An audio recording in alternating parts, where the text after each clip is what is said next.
Well, hello, everyone. I hope you're doing well.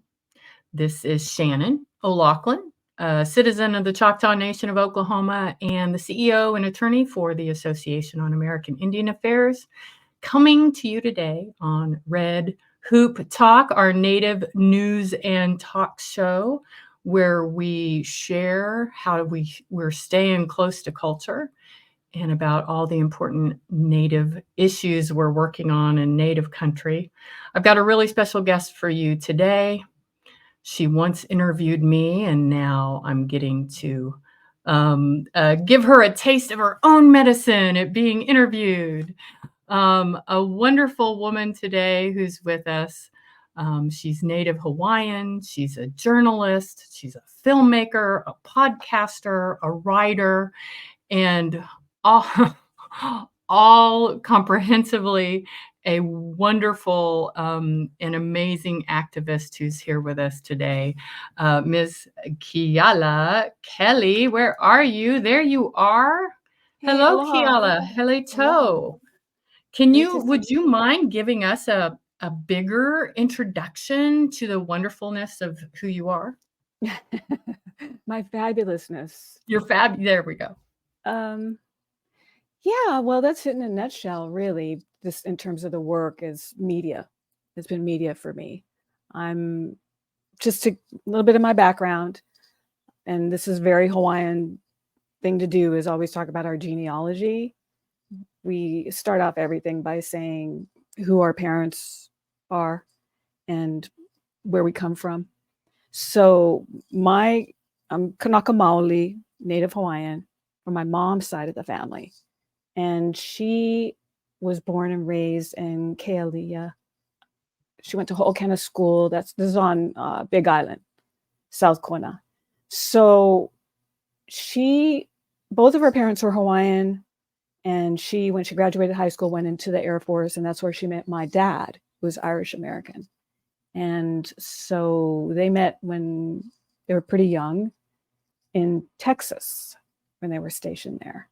And they got married and moved to California. And there are 9 kids in my family. I'm number 4 of 9. So they had all of us kids there.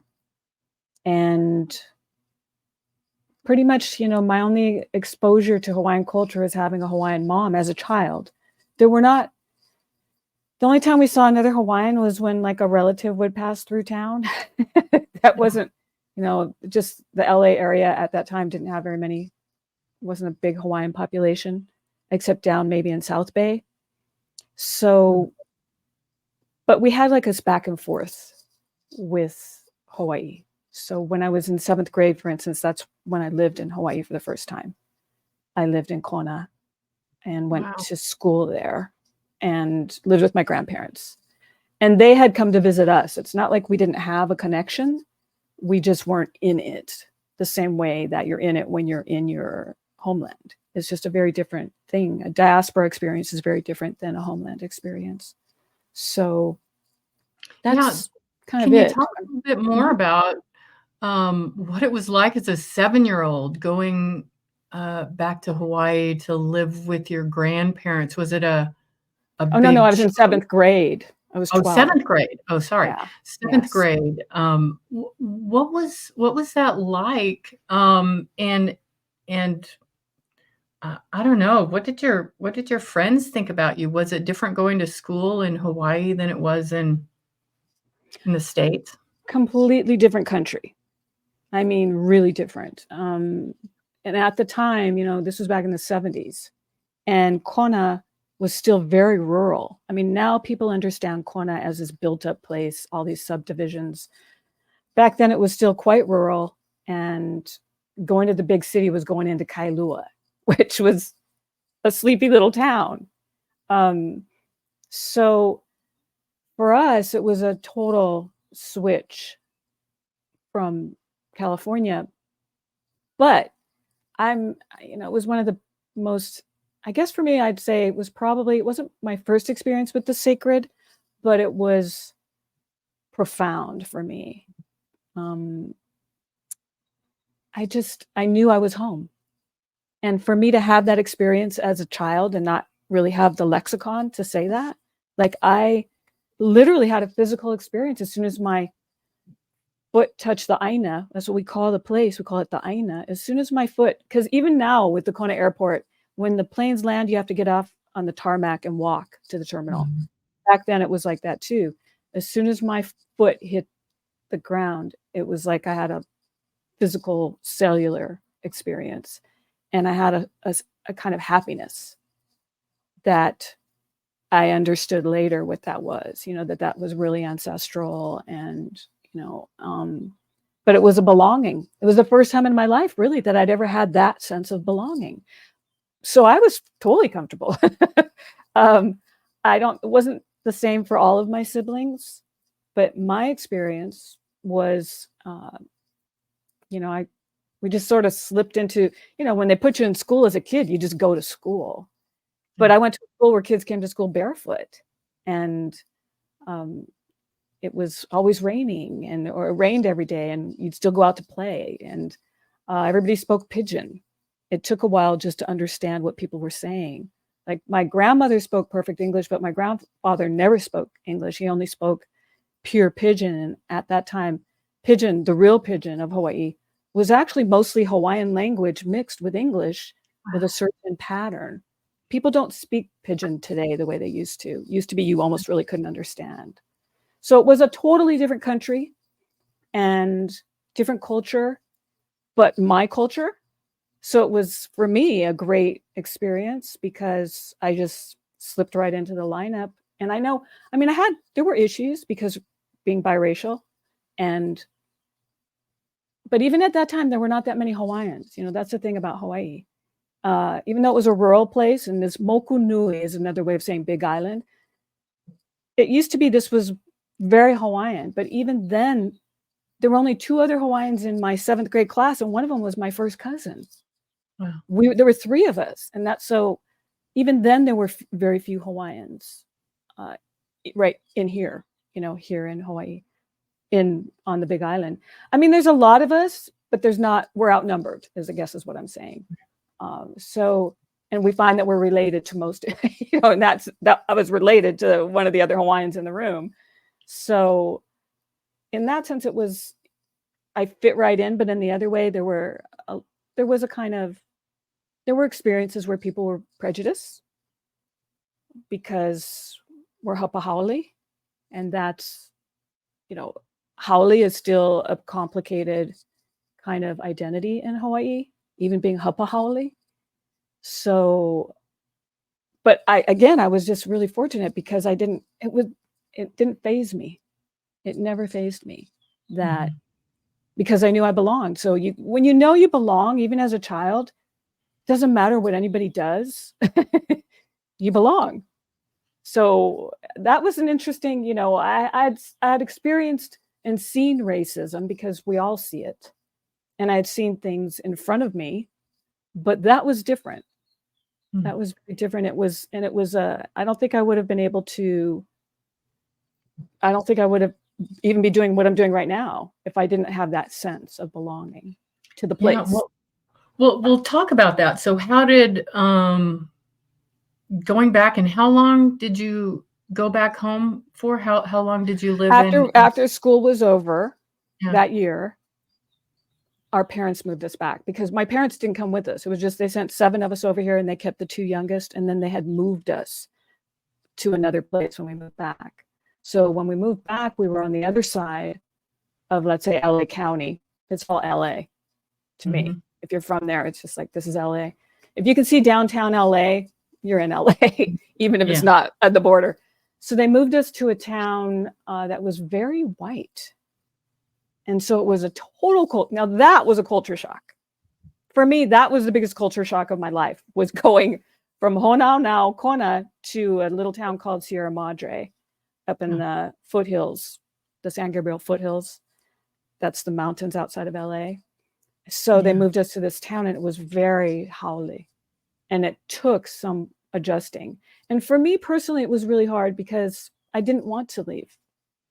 And I didn't have an option. I asked if I could stay with my grandparents, but it wasn't even an option. And I thought about it for many, many years. I actually resented it until I was about 30. It was still this thing in the back of my mind, like, grr, they shouldn't have done that to me, because I really did belong there. And it's not something, I was talking to a Native friend the other day. She's Muskogee Creek. And I was saying to her, I always, even as a child, even before living in Hawaii, I just knew this isn't my homeland, like without that being my language, right? And so once you have that experience of where your people really are from and always have been, it's even, you just know you're in somebody else's place when you're not there. So we didn't use those words like settler or settler colonialism. We didn't use that kind of language then, but we certainly use it now. So it's interesting to talk to Native American friends, because Turtle Island is all Indian country. And so they are comfortable. You guys are comfortable wherever you go, for the most part, as far as I can tell. And it's a continent, so it's huge. But I don't know. I might challenge you on that one, because I know, like, Oklahoma is my homeland, but actually Choctaw people came from the southeast, from Mississippi and the surrounding area, and so Oklahoma was always this weird place. But as a Native person traveling all over to Indian country, it's really interesting to see all the diverse cultures. And, to hang out with the obnoxious natives in Oklahoma, and then go to the Southwest and hang out with the women, which are generally like Navajo women and Hopi women, who are generally more reserved, and found me quite obnoxious, right? Or, up in the Midwest, where people are so friendly, and I guess the Midwest I call the Great Lakes. But then as soon as you start traveling towards New York, ooh, those Haudenosaunee, some of them can get mean and mean to each other. So it's like, and these are my stereotypes I have for all of our relatives, right? Right. So we know a little bit of a stereotype is true. But I wonder, going back and forth, I'm assuming you go back and forth today. After that 7th grade experience, when did you next get to go back home? When I was 18. Why? When? I was 18, 5 years later. I turned 13 here, and then, so I was 18 the next time I came back. And, I have to also say this. I have an older sister, and she was, being the older sister, she had more experiences, and she had already by that point moved. She lived back and forth. She would literally just move to Hawaii. So, and she also was influential in my life, because I learned a lot about, at the time when I was a child, the Hawaiian sovereignty movement didn't exist yet as it came to be known in the 80s. So it wasn't, but I understood it. Interestingly, that was another thing that happened to me when I was 12 years old. I remember hearing they were talking about it. It was being discussed, because Hawaiians never stopped talking about it, because that's our reality here. We never stopped talking about the US occupation. We never stopped talking about what to do about sovereignty. It's like just always. And even as a kid, even though I didn't even understand what the word meant, I heard my auntie having an argument with one of my uncles, and they were being two uncles were kind of bullying my auntie and mocking her. And she said, no. And she's saying Hawaiian sovereignty. And in my na'au, that's what Hawaiian calls it. Your gut is your na'au. And it's where you know. And in my na'au, I was like, she's right. I just knew my auntie was right. Hawaiian sovereignty. But I didn't have a concept. I just knew what I knew in my body. And so luckily, my older sister was educated on the subject and very political. And as I was growing up, she would, I would know. I would know stuff that was happening, because she would know and share the information. So I think in my younger years, a lot of my political awareness probably came from my older sister, and just my own sense of being Native Hawaiian. I never had a feeling of like, oh, I'm special. I don't feel that way about being Native. I just know it's who I am. And so I'm lucky though. As a diaspora Hawaiian, I'm fortunate to have had any kind of time with my grandparents in their place where they've always been, where all my grandparents from all the generations back, and also to have this feeling inside of me about Hawaiians having rights that have been damaged and taken. So I always had a sense of probably indignation about it. Hawaiians, we call it ku'e, and that means resistance. And I've always had that. And so I don't know if I would have been able to really understand myself as a person if I hadn't had those experiences in my youth, and also been exposed, even in the diaspora, thousands of miles away. I was exposed to, I knew what was happening. I had heard of Kaho'olawe, and a lot of the modern sovereignty movement, it sprang up around stopping the bombing of Kaho'olawe. So I'd already heard of this. I'd already heard of some things. And also about the Iwi. And so even in my 20s, when I would come to visit my sister on Oahu, you would just drive past Hawaiians protesting, holding a sign, kapu our Iwi, meaning sacred our bones. And I'm like, they're right. So even just any kind of exposure for me, maybe I was just desperate and didn't know it, or maybe I was like a sponge. I think I'm inclined to think it's more about kuleana, which means it's my genealogical responsibility. I have a responsibility to what I know. And if I'm compelled to know something, I should find out about it. So yeah, I mean, for me, the next time I came back, my grandparents were that much older. And I was 18. I was a woman. My grandfather said, "Who's that woman?" Oh my God, it hurt me so bad. Because I'd been this little girl who would hold his hand. And here I was and he's like, "Who's that lady? Who is she?"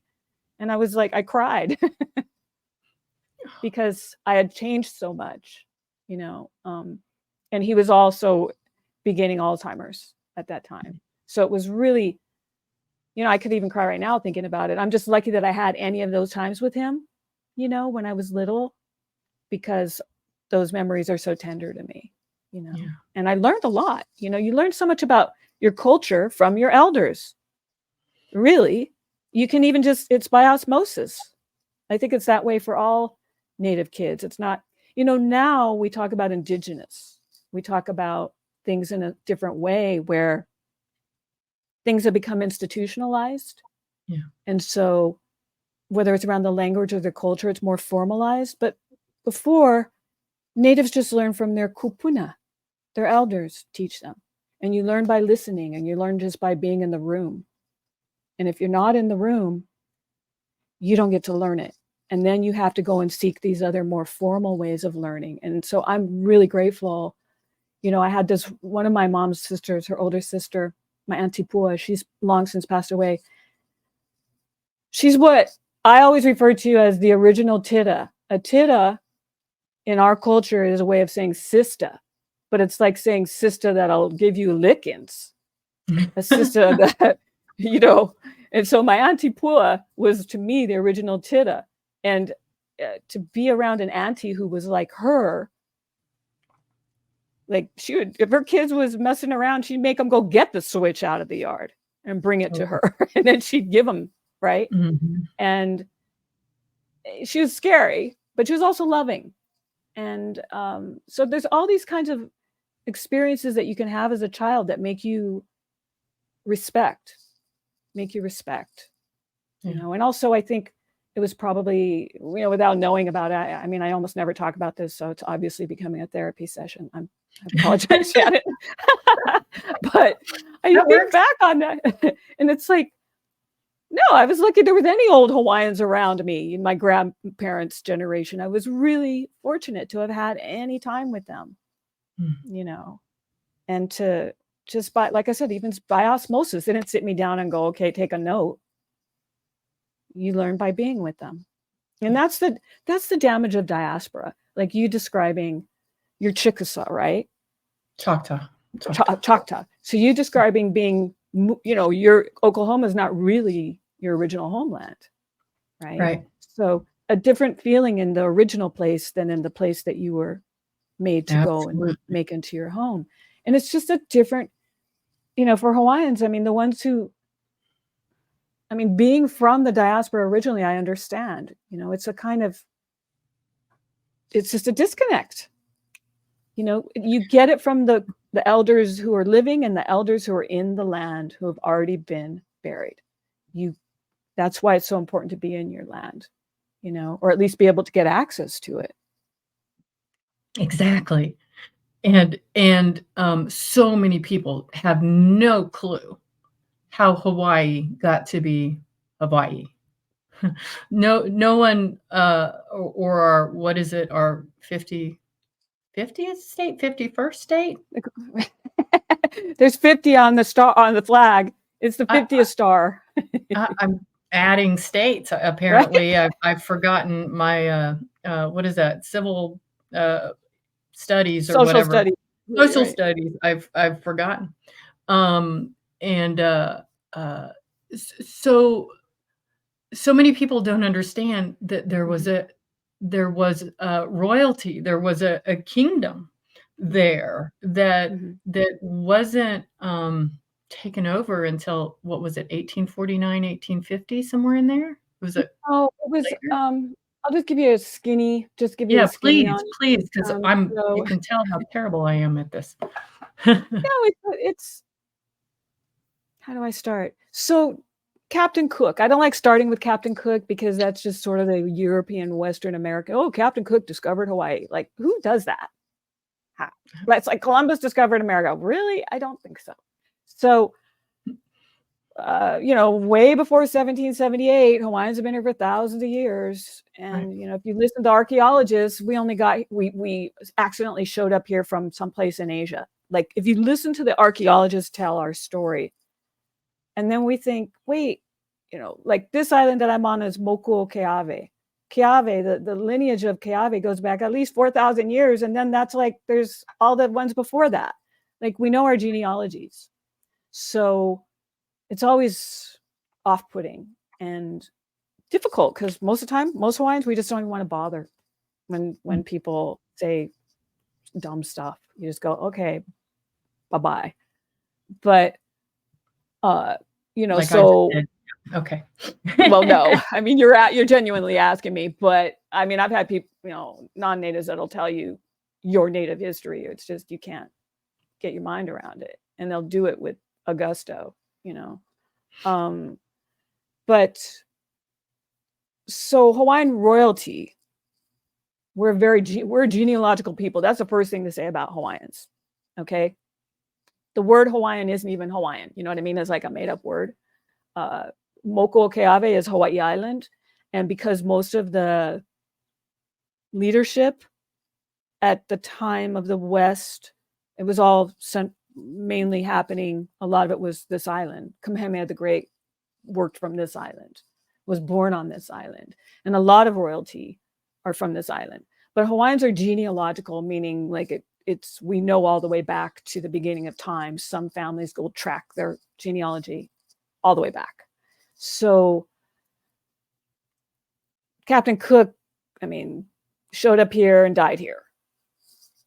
That's the story. But that was the beginning of the West. This is the last, in terms of the Pacific, it's the last place that white people found for themselves. So by the time Captain Cook had arrived here, the British had already been colonizing all over the place. The Germans had been colonizing. The Pacific was heavily colonized already by that point. So when they got here, it was a different kind of relationship that was established with Hawaiians.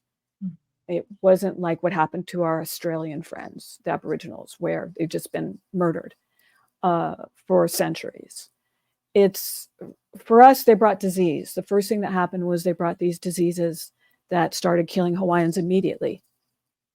So 105 years later, in that 105 years between the first white people and the US overthrow of the kingdom, an incredible journey had happened for the Hawaiian people. More than 90, probably 95% of our people were killed off. by all these diseases that they kept bringing knowingly. Like, I always say this about Captain Cook and I always call him his merry syphilitic men, because they knew they'd already been killing people from Australia to Tahiti to everywhere they went. They'd been killing people with their penises. They'd been giving women these diseases, and the natives had no immunity, and it was spreading and killing everybody. So that was like the first kind of disease. Then there was the measles. Then there was just everything they brought was killing Hawaiians, and they knew it. So I always say that's not an accident. When you know, it's like if you give somebody AIDS, you know you're going to kill them. And so they were doing that with Hawaiians from day one. And I never, ever look at the dying off of Hawaiians. They try to say things like, oh, a population collapse. No, that's genocide. I don't look at it. I'm never going to talk about it as if we sort of just collapsed. When you knowingly give people diseases that you're aware will kill them, that's genocide. And so that happened to Hawaiians all the way through the 19th century. Even as that was happening, the word for Hawaiian royalty is ali'i. So even as that was happening, our ali'i were developing a different kind of government. And it took on what looks like a monarchy, a Western monarchy. They became royalty. They just morphed from doing it the way they were doing it before to doing it this other way. Mm-hmm. So the Hawaiian kingdom, while it's modeled after a Western style of kingdom, it very British influenced. It's not so different because we already had these kinds of kingdoms. We had these queens and kings. We already had these princes and princesses. That was our history at that point. So but they became very Westernized. Christianity came here. The first missionaries arrived right after Kamehameha the Great died. Bizarre timing. He would never have agreed to be Christian. He would have said, we're going to kill you. He would never have agreed to that. He would never have agreed to give up the Hawaiian gods and goddesses. So a lot happened in that 105 years. But one of the important things that Americans don't understand is that Hawaii was an internationally recognized nation state. And that's the gist of our situation now, because yes, we're indigenous, but we have this other history. So the Hawaiian Kingdom had 90 embassies and places around the world. Internationally recognized. The only treaties the Hawaiians have ever had with the United States to this date are treaties of trade, banking, and commerce, perpetual peace, the kind of treaties that nation states sign with each other. So, by the time of the overthrow, I mean, in the years before that, for instance, the first, we had the White House does these things called state dinners. When the first state dinner was for King Kalakaua, the Hawaiian king. Ulysses S. Grant knew that the king wasn't. What's that? We don't know this that's not in our history books. Well, they don't want people to know.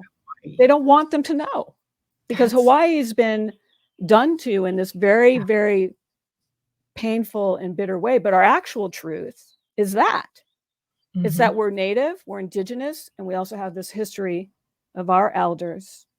My great-grandparents, this is an ancient history. So all of these things that existed before the overthrow, it was a country that Hawaii was like this really amazing cosmopolitan island nation. Everybody came here from all over the world.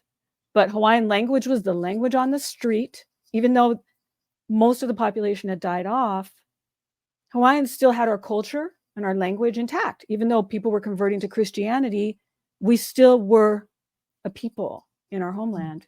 And we controlled our place. Right. So even with Western influence, Hawaiians, this was our country. And that's a reality that we don't get to cancel that out. That's something that Hawaiians are still contending with that. So by the time of the overthrow, Kalakaua had died. His sister, Liliuokalani, became the queen. She was the first woman of color to be the head of state in the world, in history. The head of a nation state was this woman, this Hawaiian woman. And rich Americans, rich haole land, plantation people here. They got together with the U.S. ambassador, the ambassador to Hawaii, and they created what became the overthrow. And the U.S. Marines were landed in 1893. It's been 131 years ago in January 16th. And that became the beginning of the era of being Hawaiian. Since then has been a very different reality for us. So the takeover of Hawaii, we all refer to it as the illegal occupation. The so-called annexation of Hawaii, we say fake annexation. We literally say that, so-called annexation, because there was never an annexation. There was never a treaty of annexation. There was just a unilateral takeover by the U.S. through its military, and then the suffocation of our statehood ever since then. So what happened from that point on was the militarization of the Pacific started with Hawaii. I hope that's not too long. And yeah, no, that's really good. And I guess what I'm thinking about is just thinking about today and how I'm hearing about Native rights in Hawaii and Native sovereignty and the protesting of the telescope. Some of the things that we hear in more progressive media. And I guess I'm just wondering, because I really look at Indigenous rights in the U.S. and how they're protected under federal law is really still an imposition of federal and state power over tribes, that it's never reached the equanimity, the triangle that was supposed to be shaped by tribe, state, and feds. But I see you all over there, you had a much different recognition much sooner in time to us, right? So it's amazing to me how Native Hawaiian rights seem completely zero. They really seem close to zero as compared to what's happening in the U.S., even though the U.S. isn't the greatest. Right. It's hard to believe that, I guess it's not hard to believe, but the fact that everything has been taken and yet you still have no rights recognized, except under NAGPRA. Right. I think, We're written into that. correct me if I'm wrong, but the Native American Graves Protection and Repatriation Act has specific provisions that apply to Native Hawaiian organizations and how land and is held there. But I think that's the only law. Is that, I don't know if there's other laws that apply to Native Hawaiian rights, or are your rights protected within anything else? I've heard of the Office of Hawaiian Affairs. What do they do? Are they like the Bureau of Indian Affairs? Are they oppressive? Are they supportive? Like the whole framework for Native Hawaiian rights, I think, as a Native person, we're completely clueless about as well, for the most part. So what's happening today to protect the rights? What rights have been acknowledged? That's a pretty big question. I think that, that's what we're always on about. That's what the Hawaiian sovereignty movement was about. Its culture, its land, its rights. But just to give you a sense, so here we have this history of nation state, and then we have this overthrow, and then we have this occupation that begins in 1898 with the U.S. because they're at war with Spain, and they're going to fight for the Philippines. This is before the genocide in the Philippines. Like, a lot of people don't realize that after the so-called, after they won the war with Spain, over a year of genocide in the Philippines took place, and it was Americans doing it. I think like 1 million Filipinos were wiped out. So to think about Hawaii is to understand it geographically. For America, this is the first nation state they ever did a regime change in, and they don't acknowledge it. Although at the time, just so you know, the reason there is no treaty of annexation is Mhm. because throughout the 1890s, House of Reps, Senate, they couldn't pass a treaty of annexation because they all knew this was a country. And there were a number of reasons beyond that, but they just end up making up a little piece of paper, and there's no treaty with the people. Whereas the Hawaiian people made it really clear, we don't want to be American. So that was always clear. So then they took it over, began this occupation, a forced Americanization. They took the Hawaiian language out of the schools, out of the businesses, out of everything. That was the beginning of the end of the language. So they started to do this kind of forced, we call it forced assimilation. Then comes World War II, World War II, and then comes statehood, 1959. They call it the Statehood Act or the Admission Act. And most Hawaiians didn't even bother showing up to vote. They knew it was absolute BS. So we call that fake statehood. So since that's our reality, everything that comes after these things, Hawaiians are constantly trying to contend with our actual history and then this imposed system of values and culture and language. And so, yes, in the 70s, because of the Hawaiian sovereignty movement, they established something called the Office of Hawaiian Affairs. And people had hopes for that. But it's a state agency at the end of the day. It's beholden to the state. So there was a lot of Hawaiians in there, but it's only, in my estimation, sometimes it does really good work and other times it just is not good at all. It's hit and miss in a way. In the 1990s, and this is one of the reasons we can't even make that organization really work for us, there was it's called Rice v. Cayetano. And I think it was in 1999, the US Supreme Court found that, because right up until that point, for about almost 20 years, only Hawaiians could elect trustees to the Office of Hawaiian Affairs. It would be the Hawaiians voting. Haole Guy, a rancher from this island, decided that wasn't fair. That's racist against white people, filed a lawsuit, and ended up at the US Supreme Court. They said, he's right, that's racist. You can't have this state agency where it's only Hawaiians voting. So now everybody votes for OHA. So it's really not a Hawaiian organization if everybody who lives here votes for it, right? So it's hit and miss because it's been made to be hit and miss. You can't really get any traction off of anything there. It will never function in a holistic way. I always still encourage Hawaiians, like, I always tell Hawaiians, you should still go to OHA if you have needs. I always say that because it's still your money in there, but that just gives you a sense of just how fractured it is. And also the idea of rights. The US has been trying to shove Hawaiians into federal Indian law for decades. We won't fit. And it's not for lack of wanting to, it's that we just don't fit. That's not our history. So there's an overlap because we are Indigenous and we totally relate culturally to Native peoples.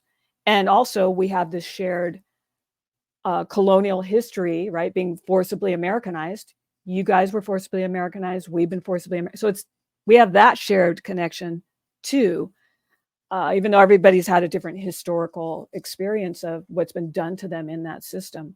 But we can't, one of the reasons it will never work is because we can't just disavow ourselves of our great-grandparents and our great-great-grandparents. We just can't. They didn't want to be Americans, so we really can't want it either. Having said that, there's a lot of Hawaiians that just say, hey, just stop with the sovereignty thing, just stop. There's a lot of Hawaiians who really don't even want to have that conversation. But then you have these events like Mauna Kea. You have these points of resistance and they keep happening. They keep popping up and they always will. So in terms of our rights, it's like a moving thing, It doesn't really, there's which rights? So those of us who are coming from a more of a native place, like everything I do is coming from a spiritual place first, a genealogical place. If I'm not standing in that, I shouldn't be doing anything. So I'm going to be grounded in that. And most of the natives I know are going to be grounded in that as they move forward, whether they're working on language or they're working on land, trying to secure land. But land back, that's a perfect example of something that won't work in Hawaii. It won't work because we don't just get to say, give us a couple acres back. We don't, it doesn't, it's the whole place. And so until we're able to have that kind of a conversation with each other, where it's us talking and not being controlled by the state or corporate interests like tourism or militarism, it's just this fractured reality. And then in that is where the issues of desecration, sacred sites, that's just sort of like it's just the last stand. You know what I mean? Like something like Mauna Kea, like our creation story is the Kumulipo. That's where our genealogy begins.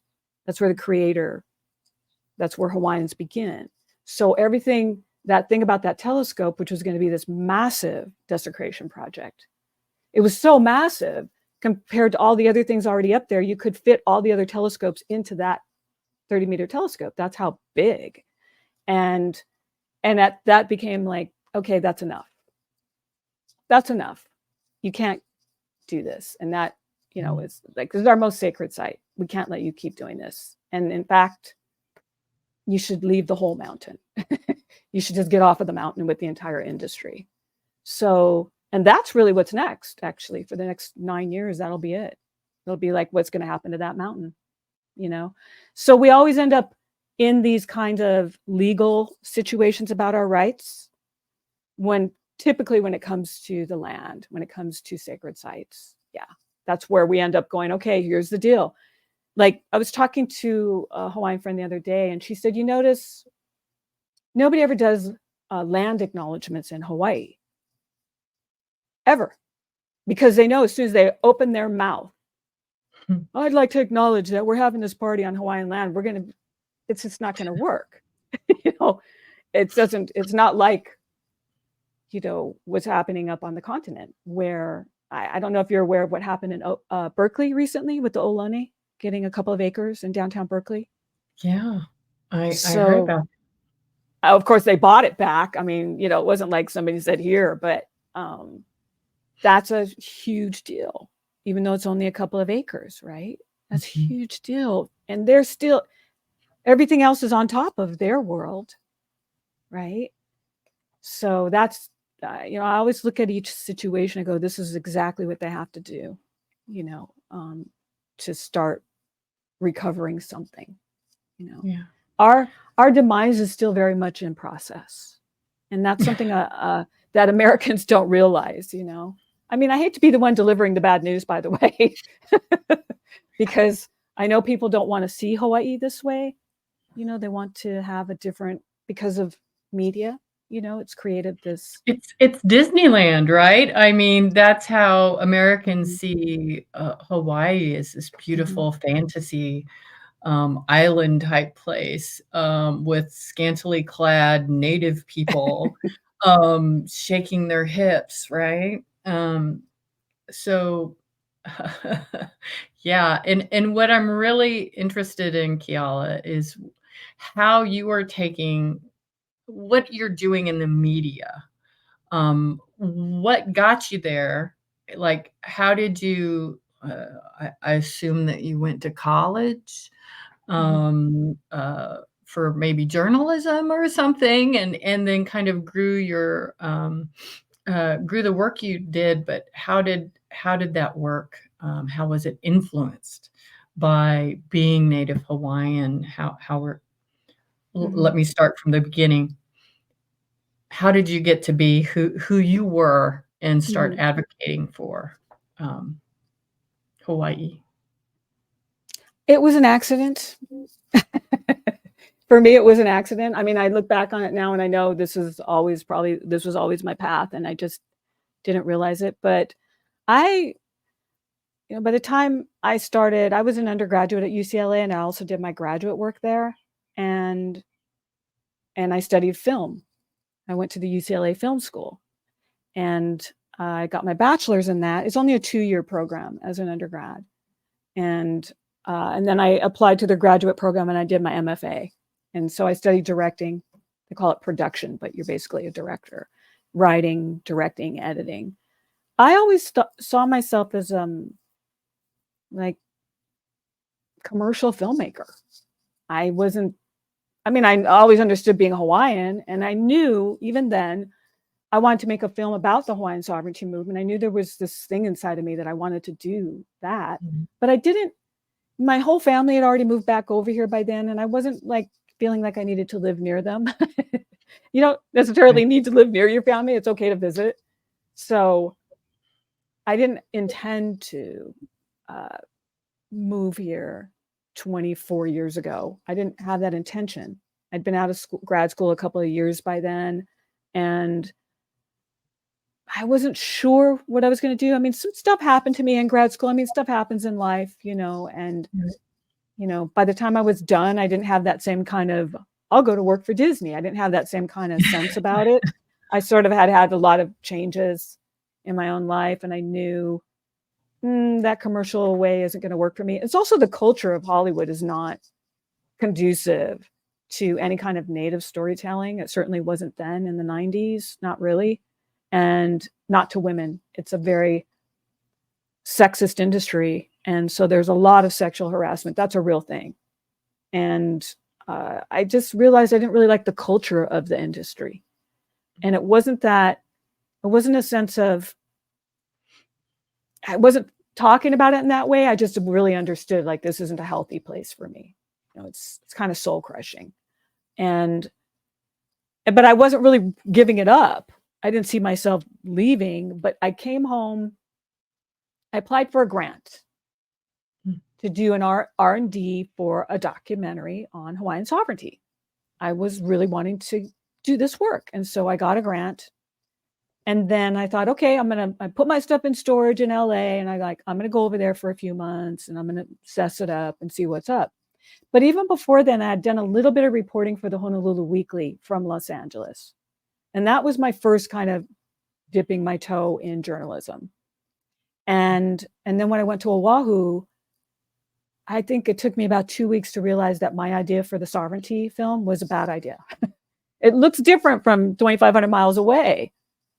But I realized, wait a second, this is a very different reality, the way the movement is now. By then, Hawaiians were already talking about independence. They weren't just trying to get a nation within a nation status. They had tried for 20 years to get something modeled after the Native American system of federal recognition. They had tried for 20 years and couldn't get it. So, and by then, Hawaiians had already started doing this other work in terms of, wait, we have this right to independence. We actually have this. And another dialogue was happening. Another discourse was taking place. So my documentary idea didn't make any sense at all.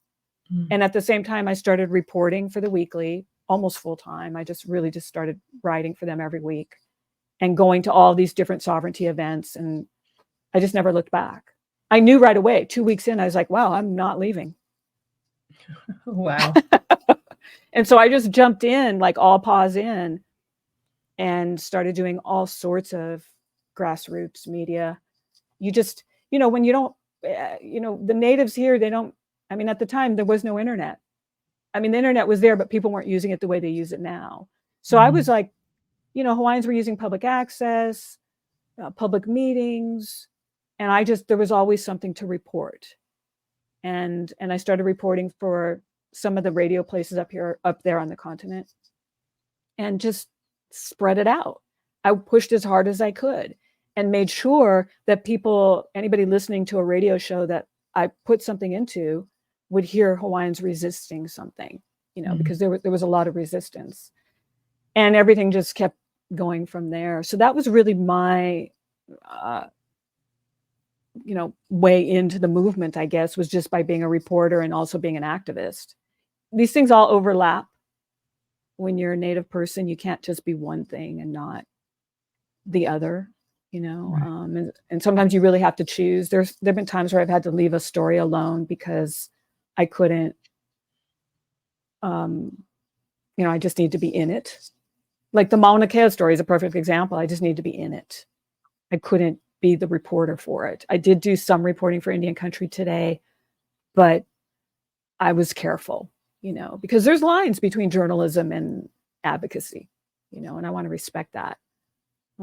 So it's been like that. It's been like that for 24 years, you know, where it's like you just bob and you weave and you do the, whether it's film or radio or podcast or print, you just put your energy there, you know. So I feel like I'm talking too much, Shannon. No. And you've got all of those things. And I wanna if I can do it without messing things up here, I would love to I'm gonna pull up your website real quick because I want everyone to see this. That is, if I can push the right buttons. Okay, there we are. Okay. So we've got your website up here, and I see that you're also an author of what is the little book. I call it the little book. Our Rights to Self-Determination. Yeah. Yeah. That was actually, I'll tell you the little story behind that. Yeah. Because it's actually really, it's just a long essay. And it was supposed to be published in the Atlantic. And they changed their minds. And that was devastating to me because it was a very difficult piece to write. I wrote it knowing, hey, this needs to get said. Somebody needs to come out with something that wraps a lot up for our people. We need something succinct. But, you know, I couldn't get it published anywhere. Nobody, I was just, when they said yes, I mean, I signed the contract, did the whole thing. I thought, oh, thank you, God. This story of Hawaii is finally going to get out in the American press, you know, because I just carry it around. I've been carrying this around for decades because nobody will ever take our whole story. That's why you aren't aware of the things I was talking about, right? Right. And so the American media will not tell our story, no matter what I try. And they'll take the cultural part. They like the story of, you know, the little Hawaiian dancing. Look, those Hawaiians protesting. They don't want the story. This is the story. And so when the Atlantic said, yeah, we'll publish this, I thought, oh, my life, I can get a life. I can, like, you know, and then they changed their minds after about 3 or 4 weeks. And it took me a couple months to get up off the floor from that because it's just too big of a story for me to carry around without finding a legit home for it. I couldn't even get the Honolulu Civil Beat to take it for free. Oh, I don't even want money. I would have paid them to publish it, you know? But what ended up happening was it's so hard when you're this kind of a person and this kind of a journalist or a writer. Like I was telling you earlier, if you have kuleana to something, you need to find a way to get it done. I mean, that's just an ancestral thing. You have to get it done. And I just had given up. I thought I'm never going to find a home for it because nobody publishes 12,000 word long essays. Nobody does that, except for like the Atlantic. There's like 2 or 3 publications in all of America that would even look at something that long. And seeing as how this isn't the story that they want, it's a very difficult sell. So what ended up happening was some months later in March, I think it was 2020, was it 2023? Something like that. I think it was 2023. I did this lecture with a Hawaiian Studies class on Oahu, but I was doing it through Zoom. And I realized I was talking to these grad students and they weren't talking politics at all. They weren't talking our rights.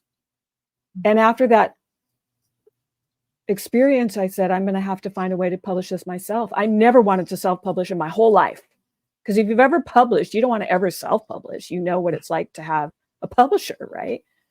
But I thought I need to make this into something so that it exists somewhere, you know, so that it's accessible for Hawaiians. Nobody can pretend they didn't know. And I ended up taking quite some months to work with a couple of people on getting it into shape for what I call the little book. So it's this beautiful little piece of art. That piece of art, by the way, you can't really see it. The artist's name is Makaiva Kanui, and that's the road to Mauna Kea on the cover of the book. Oh, and it's the tent in the middle of the road is the kupuna tent. It was the elders who put their tent in the middle of the road and wouldn't move. And that became like this standoff for Hawaiians. So she did this beautiful piece of art, and you can see all the different flags from different countries. And you can see the mountain in the background and the heavens. And then the black around that is the po. The Hawaiians call it the po. We come from the po. We will return to the po. And that's like up above the heavens. So everything about that little book is very cultural and spiritual and political. It's like this blend of all of it, you know. I think that's the toughest thing doing Hawaiian media, to be honest with you, is that you can never let go of the spiritual and the cultural. It always has to be in there. Otherwise, it's not Hawaiian anymore, you know. So, and that's just a protest photo from 2014. The first protest on the mountain was in 2014. And so that's the mountain, and that's the telescopes that are already there, and they're building a bigger one. They were trying to build the 30-meter telescope. And those are a few of there's, I think, 13 already up there. And then there's a number of arrays that are also like mini telescopes. And they were trying to build it. They've never been able to break ground. In fact, that was the day of stopping the groundbreaking ceremony. And they've never broken ground on that project. This is 10 years later, actually, almost. So whenever you hear about the 30-meter telescope, they keep trying to sound like they're going to build it. It's never going to get built on Mauna Kea, you know. So, and those are just some other stories I've done.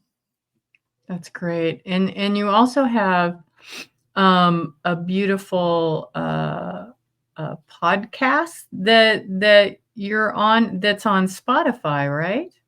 Yeah, but I haven't done it for quite a while. I really only did 10 episodes of it. It's hard, as you know, doing a podcast regularly. It's like, that's the hardest thing, is to be regular with it. You have to be consistent. So I'll do other stuff. I've produced for other people, and I do Tiokasin's show like I'm doing this month while he's gone.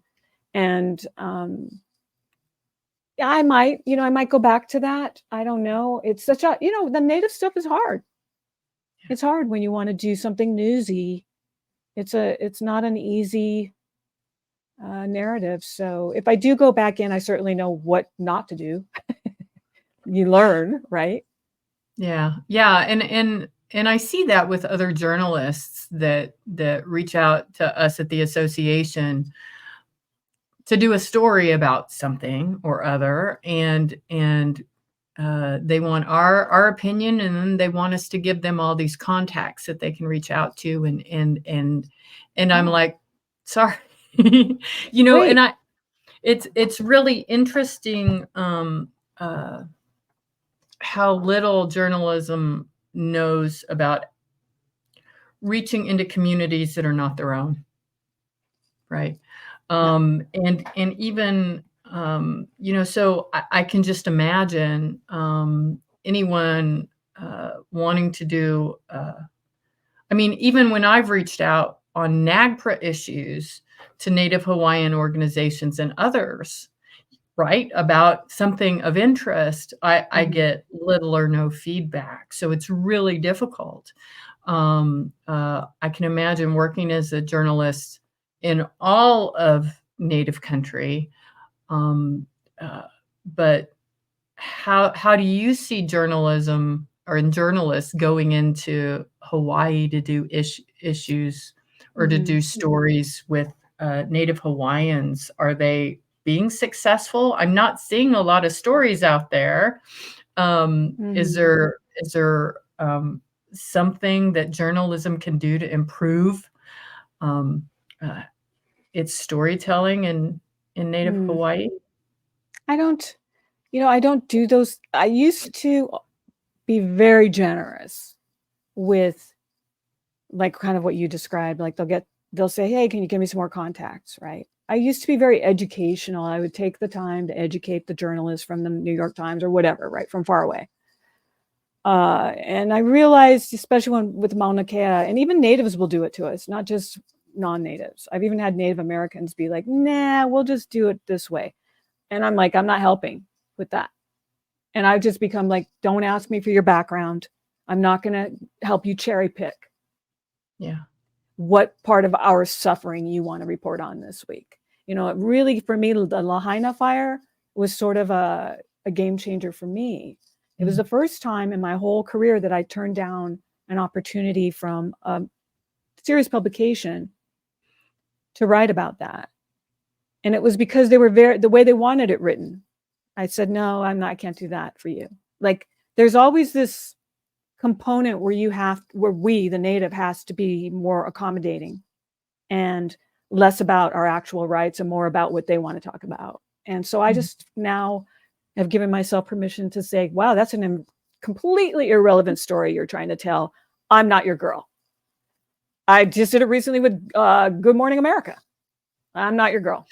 And the guy's like, sure you are. I said, nope, I'm not going to help you with that because I can already see where you're going. And it's just a half truth. And I've kind of been done. Either you want the story, you don't. If Americans don't have the story,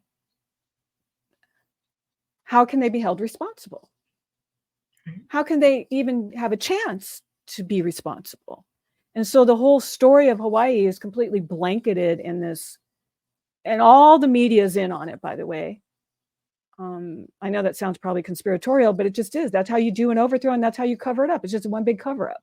So until we can actually say this is this, and not be shot down, because it's not my fault what they did, you know, to the Hawaiian people. It's not my fault the United States government did this. And so don't expect me to lie about it. And at the same time, through something, for instance, like now, probably you brought that up, like this is something that we can reach into and get something from that we need to secure something that we need to secure. We absolutely need to use that to stop that from happening.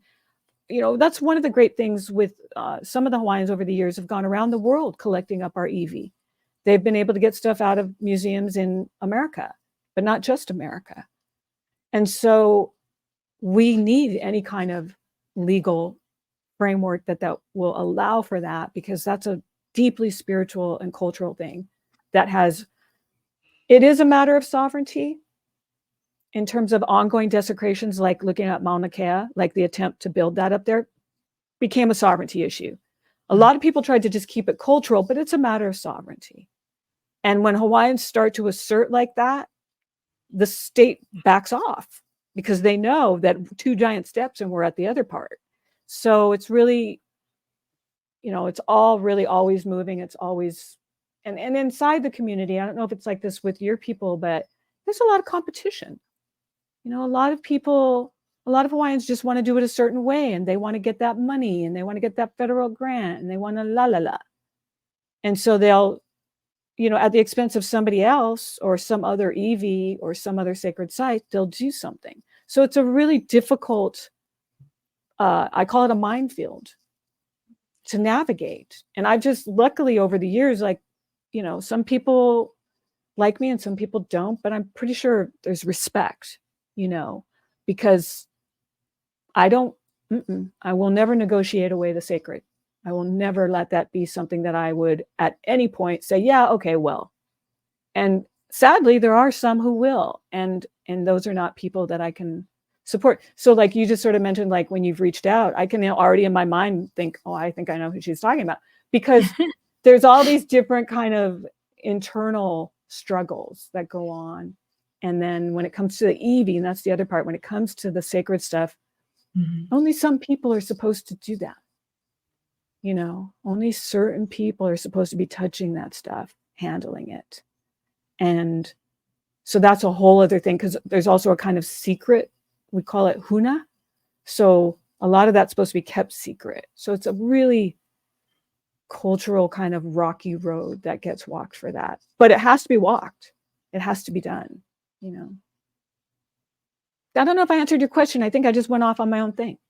I don't know, but I don't remember what my question was, so it must have. I think it was about journalism. It might have been about journalism. No, it's just hard. It's a hard. I feel like I've been trying to break the same story for 24 years. It doesn't, you know, it's not going to give, because, and by the way, other countries will do stories like this about Hawaii, but not, you know, not the US, because it's not that, you know, they don't want to have to contend with it. Right. So the native always has to contend with it, no matter who they are or where they are. The native always has to contend with what's being done in their place. And then the non-native doesn't, they can always just be ignorant, right? Yeah. Yeah. Like I do say a little bit about that in the little book. I say, Americans will take ignorance and confuse it with innocence. It doesn't make you innocent just because you're not educated on it. Right. Or just think because it wasn't your hands that did the violence, that does not mean you shouldn't be accountable today for that Yeah. continued violence. Yeah, people just it wasn't me, I didn't do it, which is fine, but I didn't have any slaves. It's that kind of mentality. Like, I yeah, never owned any slaves. Like, really? That's not the right, I guess that's one way to discuss it, yeah. Yeah, there are so many other ways, and generally we don't get asked how we wanna frame, the language or the story. Mhm. Tales of the hunt always glorify the hunter. Yeah. Um, Right. Right. uh, an African proverb says.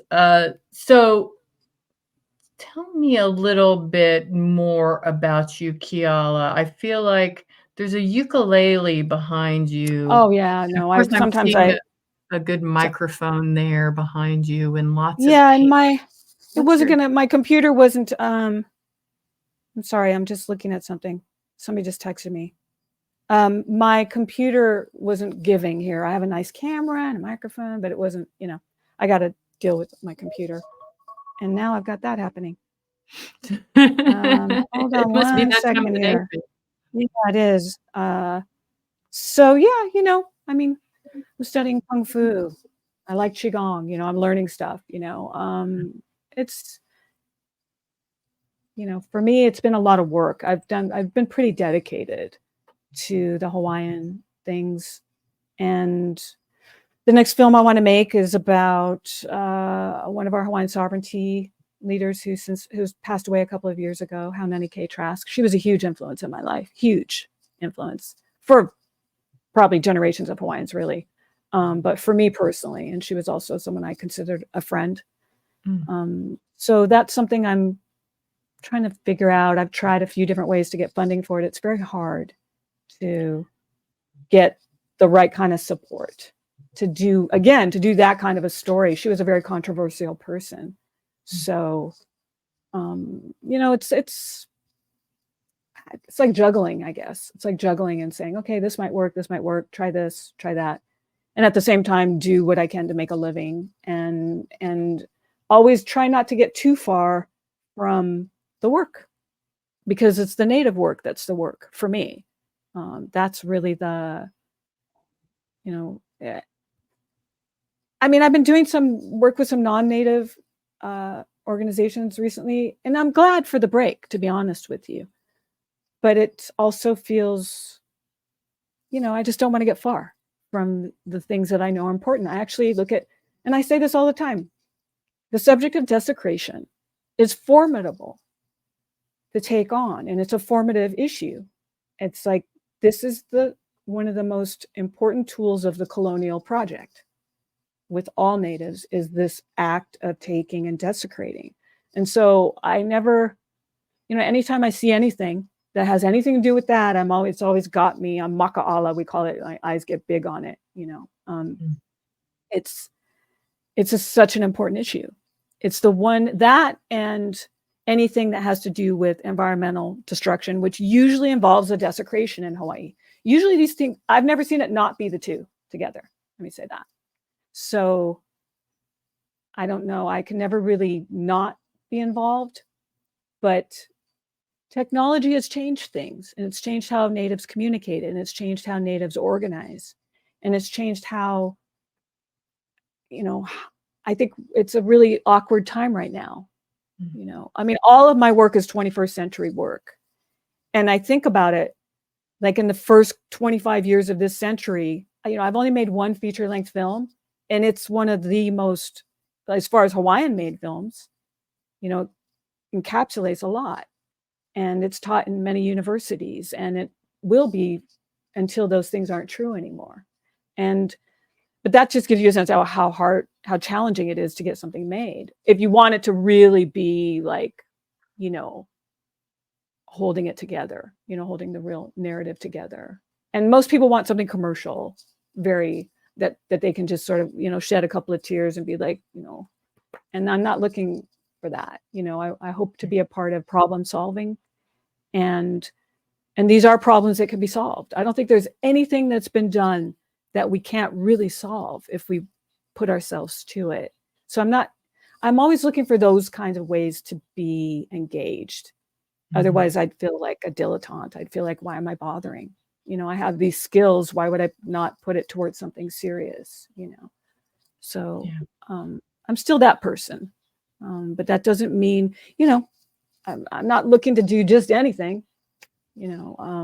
And I think a lot of natives, especially the younger ones for sure, the younger ones who want to be filmmakers or who are in the film industry, they're not coming into it that way. I came into it that way. I came into it like, no, here's the story, you know, and didn't let go. You know, I think that Indigenous voice, Indigenous, and I say that meaning all natives, not just us, the native voice, the native mind is the one that needs to frame the narrative and control the content of it, and not be about making sure the non-native doesn't feel upset about it or unsettled by it. You know, the thing about film and all media is that it should be edgy. It should make people feel something and feel a sense of urgency about something, you know. Right. So that's what all creative processes are supposed to be doing. They're supposed to help push us to be better human beings, I would hope. Hopefully not any worse than what we are. Well, you know, not to, these days I just say to myself, wow, I just don't want to make things worse. Yeah. You know, like just have that work and not make things worse, you know. And that's like my big, like, you know, if I can make progress, great, but I certainly don't want to make things worse by stepping into something, you know. So, well, what should we be paying attention to right now, either in Hawaii or with Hawaiian rights, or maybe there's other issues that we should all be aware of right now, from your perspective? well, I'm not sure how to answer that. I think Mauna Kea is being strangely kept out of the media, but that's not gone away. The thing to understand about that is that the way that it works in Hawaii, one of the things that they created here after statehood, quote unquote, is this thing about how to lease the land, how to create, they made it so that realtors and hotels and industries like astronomy, they wanted to make it friendly for them. So they would take this land and they'd say, here's a lease, but the lease is only 65 years long. So the lease for Mauna Kea, it's called a master lease, and it's controlled by the University of Hawaii.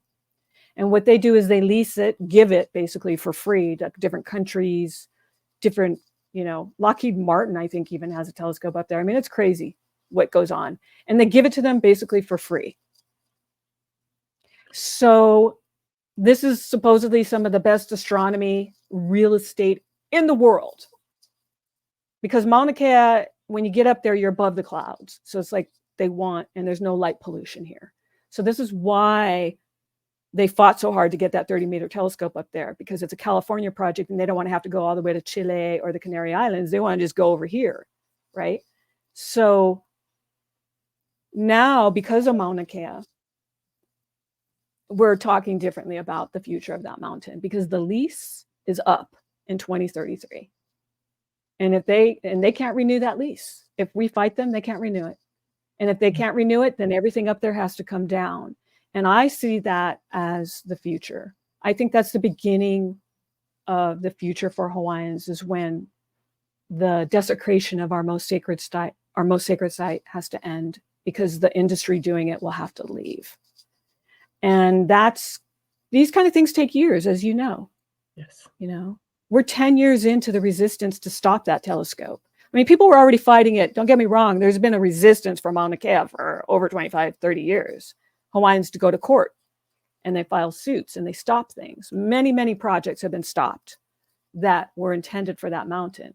This one, the 30-meter, was just outrageous what they did. And then they were just going to push it through. So that's why all the bodies showed up, because it couldn't get stopped the other way. And now we're thinking in this other light about the future of that mountain. And I personally will always advocate for it to be cleared of that industry. No good has come for the Hawaiian people. Right. No money. Nothing. Except the desecration of our most sacred place. So there is no reason to allow this to go on. And that, I believe, will be the beginning of an actual shift in consciousness about Hawaii as a place and Hawaiian rights. Because we must protect our most sacred place, and we must assert our rights to do that. And so I think there's going to be a change. I think personally, 20 years from now, I think if I'm still alive, I'd be having a very different conversation about Hawaii, because it's going to change that much. So I think that's the issue. For me, that's still the issue. I'm on Hawaii Island mainly because of that mountain. I know that the destruction of an aquifer on Oahu known as Red Hill, that took place a little over a year ago. The military did that. The Navy did that. So this aquifer, just geographically, Hawaii, we're the most isolated archipelago on Earth that has people on it. To destroy a freshwater aquifer Right. where the land is already so finite is lunacy. And so that's an ongoing issue. And of course, what happened with Lahaina, that's this ongoing story that I'm not tapping into that. Oh, that's what I had started to say before with Lahaina. Like, that was the first time as a journalist, I just said, I'm not going to do that work, a certain kind of story. I've never stepped into that story. I think I gave one interview to like an NBC publication, but I just could see what was happening with all the billionaires involved and the movie stars. And I thought, I don't want to be around this. It's such a precious place that's been destroyed, and an important part of our history as a people. And so the people, I'm not on Maui though, thankfully, it's on Maui. The Maui guys have to contend with that. Mauna Kea is a big island thing. Mokunui guys have to contend with this. Red Hill, that's Oahu. So each island has something happening. Cocoa Palms on Kauai, people are fighting over that. Somebody's trying to put up a new hotel. So there's all these places that are always, and another thing on this island is called Punalu'u. It's in Ka'u. And I think I might have mentioned something to you in an email about that pohaku up at the museum in DC. Yeah, that giant boulder.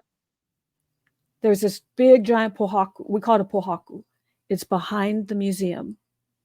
And it's been there since it was built. It was loaned, because it's not just Native American things in that museum. There's also Native Hawaiian things in the museum.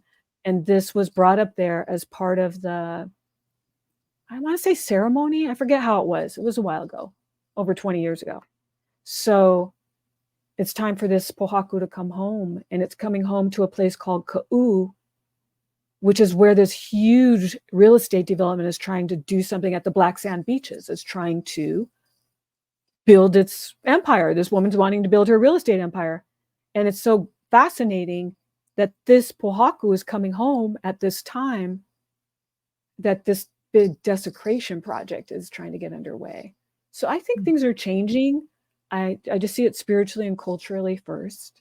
And then it has this other kind of material force that will come from Native resistance. It's always got to be Native resistance. It's got to be the natives resisting. It can't be the non-native doing it.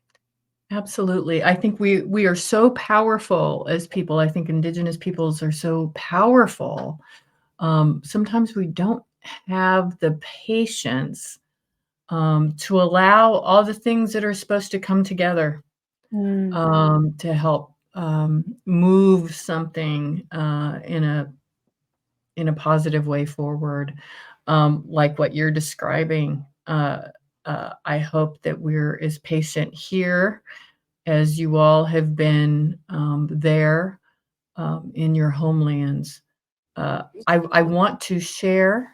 I'm going to share your website. I'm going to do my little technical thing here. I want everyone to go to Keala's website and check out her work and her writings, her podcasts, the film that she spoke about. What was the name of the film that you had done? Noho Heva, the wrongful occupation of Hawaii, but Noho Heva just means wrongful occupation. So it's called Noho Heva. And I think it's on that website as well. It also has its own website. So Beautiful. people Beautiful. can find Yeah. it. Mm-hmm. Please check out, and it's Anne with an E, Keala, Kelly, ANNE, KEALA, KELLY.com.